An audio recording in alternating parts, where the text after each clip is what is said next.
ईदगाह परिसरात आपण कॉर्नर सभेसाठी जमलोय। कॉर्नर सभेचं कारण आहे विधानसभा 2024 निवडणूक। त्या निवडणुकीसाठी शिवसेना पक्षप्रमुख उद्धवसाहेब ठाकरे, राष्ट्रवादीचे अध्यक्ष श्री शरदचंद्रजी पवार साहेब व काँग्रेसचे राहुलजी गांधी साहेब यांनी एक महाराष्ट्राच्या उन्नतीसाठी, महाराष्ट्राच्या विकासासाठी महाविकास आघाडीची स्थापना केलेली आहे व त्या महाविकास आघाडीमधून श्री तानाजी आनंदराव सातपुते यांना उमेदवारी देण्यात आलेली आहे।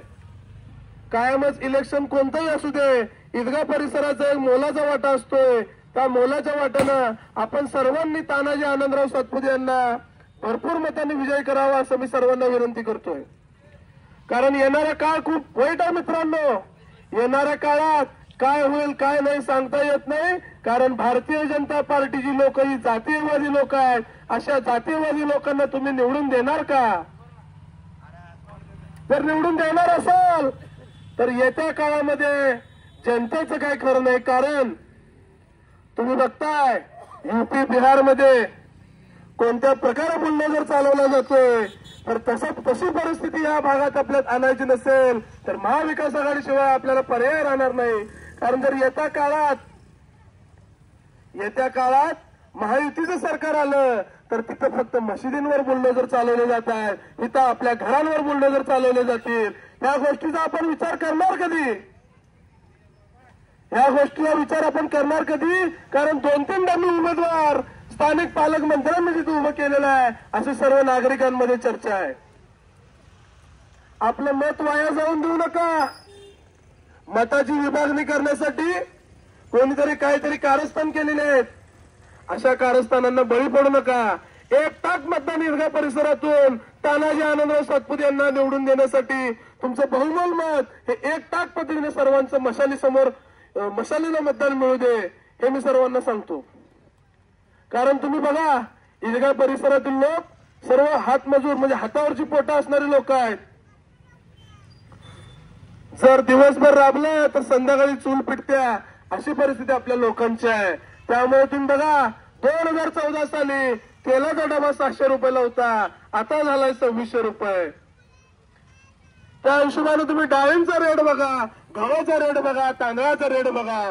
परवा कोणत्या तरी मंत्र्यांनी म्हणलं अरे आम्ही तुम्हाला राशन देतोय की 2 रुपये किलोनं तुम्ही राशन देताय आणि 1300 रुपयाचा गॅस घ्यायला तुम्ही जनतेला भाग पाडताय। 2 रुपये किलोनं तुम्ही तांदूळ देताय पण तो तांदूळ शिजवायला 1300 रुपयाचा गॅस तुम्ही देताय। म्हणजे गॅस घेण्यासाठी लोकांना तुम्ही मजबूर करताय। 2014 साली तुम्ही बघा पेट्रोल होतं 55 रुपये लिटर, येत्या मध्यंतरीच्या काळामध्ये 130 रुपये लिटर पेट्रोल आपण सर्वांनी घेतलेलं आहे। जीएसटी व इतर कर आपल्यावरच लादले गेलेले आहेत। आता बऱ्यापैकी जरा ट्रेंड झालाय लाडकी बहीण योजना। लाडकी बहीण योजना तुम्ही दिल्या, दाजीचा किस्सा कापताय आणि बहिणीला देताय, स्वतःच्या खिशातल्या ह्यांनी कोणी काय देत नाही मित्रांनो। त्यामुळे अशा भूलथापांना तुम्ही बळी पडू नका। हे सगळं महायुती सरकारनं रचलेलं थोतांड आहे। फक्त इलेक्शनच्या आधीच 3 महिने यांना लाडकी बहीण का आठवली? 2-2.5 वर्षामध्ये लाडकी बहीण यांना दिसली नाही का? तर लाडक्या बहिणीचं बघितलं, लाडक्या भावाचं काय? भाऊ राबतोय आणि टॅक्सच्या रूपात यांनी सगळं काढून घेतात परत। त्यामुळे हे सगळं रचलेलं थोतांड आता महाविकास आघाडी सरकारनं उघडं पाडलेलं आहे। तुम्ही बघत असाल महामारीचं संकट भारत देशावर नव्हे तर पूर्ण जगावर आलं होतं, तेव्हा उद्धव साहेबांनी जातपात बघितली नाही।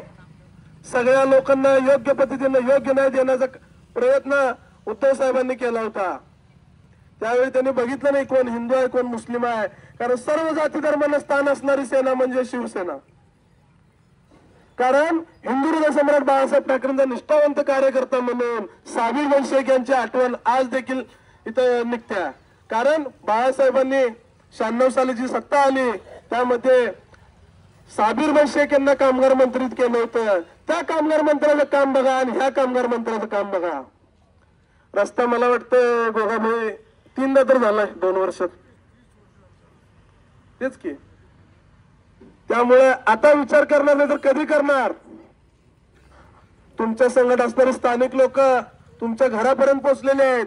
त्या स्थानिक लोकांना तुम्ही सहकार्य करायचं आहे, कारण हे सहकार्य तुम्ही स्थानिक लोकांना नाही तर उद्धव बाळासाहेब ठाकरेंना करणार आहे.